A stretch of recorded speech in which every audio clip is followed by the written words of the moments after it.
Imagine sitting at your own daughter's wedding, dressed in your best suit, your heart swelling with pride and nerves, when suddenly the man she chose to marry, the man you tried so hard to accept, smirks and introduces you to his powerful boss as nothing more than an unemployed loser. Can you picture the sting? The burn behind the eyes, the rush of humiliation running like fire through your veins, as guests turn their heads, some pretending not to hear, others whispering behind their champagne glasses? Friends, this isn't just a story about embarrassment. It's about how life sometimes pushes us so low that we think we'll never rise again, only to discover that fate has a way of turning tables so dramatically, people who once mocked us are left speechless. Before I take you through this powerful story of betrayal, humiliation, and redemption, let me remind you to subscribe to our channel, because stories like this are not just entertainment. They're a mirror of real human struggles, and if you've ever been underestimated, you'll find hope in what comes next.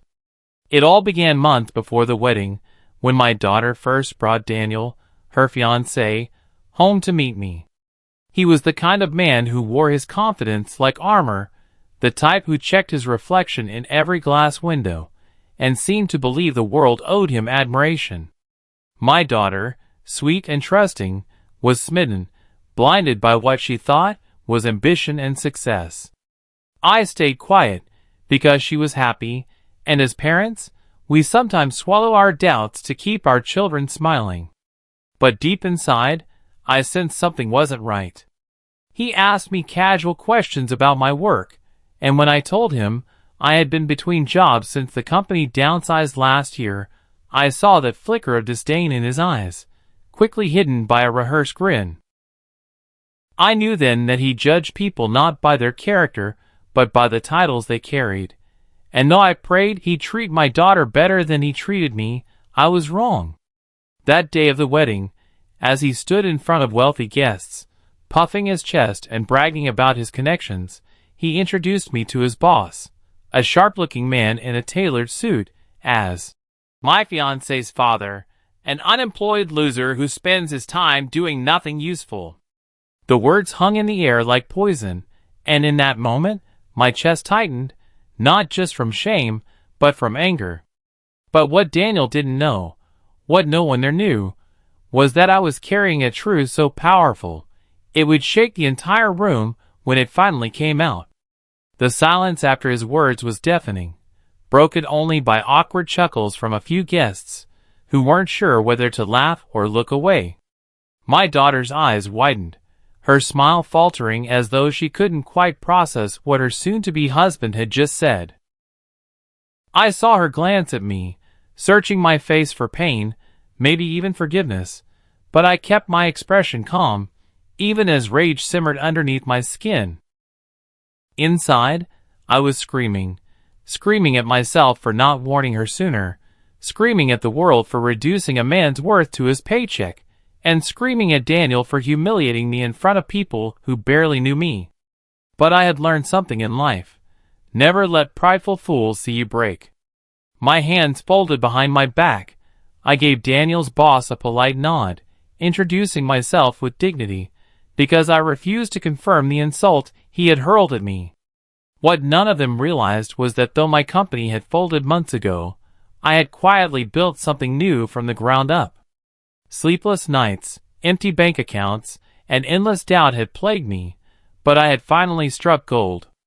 An idea that others had laughed at had caught the attention of investors, and just weeks earlier, my startup had closed a multi-million-dollar deal that positioned me as not just employed, but as the CEO of a rising company in the same industry as Daniel's boss. The irony burned deliciously in my chest, but I stayed silent, watching the show unfold. Daniel kept talking, his arrogance spilling into every word, bragging about his promotion, his salary, his plans to climb the ladder, while gripping his boss's shoulder as though clinging to his approval. The boss, however, didn't look as impressed as Daniel thought. His eyes shifted to me now and then, curious, perhaps noticing that I wasn't squirming under the insult. Meanwhile, my daughter excused herself, pulling me aside with trembling hands. "Dad, I'm so sorry. I don't know why he said that. I don't know what's gotten into him." Her voice broke, and I saw tears brimming. I gently held her hand, assuring her that I was fine, that one man's words could not shatter the man I had become. Yet inside, I knew something had shifted. This wasn't just about me anymore. It was about protecting my daughter from tying her life to someone who valued appearances over love, someone who could humiliate her family without blinking. I told her to stay calm, to let the night play out, because sometimes people expose themselves more fully if you just let them talk. And Daniel was digging his own grave with every boastful word he uttered. What he didn't realize was that fate had already set the stage for a twist that would make his cruel joke backfire in front of everyone he wanted to impress.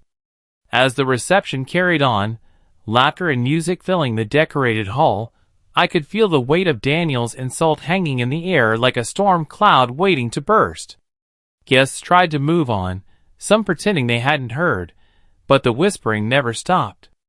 My daughter sat stiffly at the head table, her hands fidgeting in her lap, her smile forced for the sake of photographs, though her eyes betrayed the hurt she carried for me. Daniel, oblivious, strutted from group to group like a peacock, introducing his boss to every person of supposed importance, each time dropping some version of my unemployed status as if it were the punchline to a cruel joke. I watched him from a distance, my chest tight not from shame anymore, but from the realization that this man was supposed to stand beside my daughter for the rest of her life. What kind of husband belittles his own family-in-law at their wedding? Yet I held back, sipping water slowly, greeting relatives with quiet dignity, letting the evening unfold. And then, as if fate had arranged it, I noticed Daniel's boss, Mr. Grayson, studying me from across the room. He wasn't laughing. In fact, he seemed almost puzzled, his brows furrowed as though something didn't add up. I had met men like him before, sharp, observant, always weighing the pieces on the board. He approached me later, away from the crowd, his voice low but firm. "Your name?" he asked. "You said it was David Miller, correct?" I nodded. His eyes narrowed slightly. "Are you, by any chance, connected to Miller Tech Solutions?" The name hit the air like a spark, and for the first time that night, I felt a small smile tug at my lips. Miller Tech was my company, the startup I had built from the ashes of my unemployment, the one I had kept under wraps while finalizing contracts. Only a handful of executives knew about the deal we had just secured, and apparently Mr. Grayson was one of them. I answered calmly, "Yes. I founded it." His expression shifted instantly, surprise flickering into respect, and he leaned closer. "Then you already know who I am." Of course I did. Grayson Industries was not just any firm. They were the partner who had signed a joint venture with my company, the ink barely dry on the papers. Daniel's jaw-dropping moment was fast approaching, but I didn't rush it. I let Grayson's respect wash over me silently while Daniel, still across the room, laughed with his friends, thinking he was the star of the evening. What he didn't know was that the man he tried to impress had just discovered that the so-called unemployed loser was, in fact, his new business equal. My heart raced, not out of fear, but out of anticipation. This wasn't revenge for me, it was justice. And justice, when it arrives at the right moment, speaks louder than any insult ever could. The moment came not with a shout, not with anger, but with the kind of quiet revelation that shakes a room to its core. As dinner was being served and glasses of champagne raised, Mr. Grayson stood to make a toast. His voice carried authority, his presence commanding the attention of every guest in the hall. Daniel, clearly delighted, leaned back in his chair with his arm around my daughter, smirking like a child who thought he had already won the game. "Tonight," Grayson began, "we celebrate love, unity, and the joining of two families. But more than that, We celebrate integrity, hard work, and the kind of character that deserves recognition." The room hushed. Forks paused midair as he continued. "I had the privilege of meeting someone tonight who embodies all of those qualities, and to my great surprise, I learned that this man is connected not only to my professional world but also to this family celebration." He looked straight at me, his glass raised, and every head turned to follow his gaze. "Ladies and gentlemen, I am honored to introduce not just a father of the bride, but the founder and CEO of Miller Tech Solutions, our newest strategic partner, David Miller." The hall erupted into murmurs, jaws dropping, eyes darting between me and Daniel, whose smirk collapsed into a mask of pale confusion. My daughter's lips parted, her eyes wide with shock and dawning pride. I stood slowly, steadying myself, feeling every eye on me. Applause began to ripple, genuine and strong, and the same guests, who had whispered behind their hands earlier, now looked at me with respect they hadn't afforded before. I nodded humbly, raising my glass in return, while Daniel's boss continued.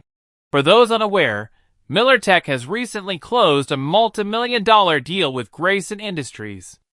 This man, whom I have the utmost respect for, is no loser. In fact, he is the very definition of resilience and vision."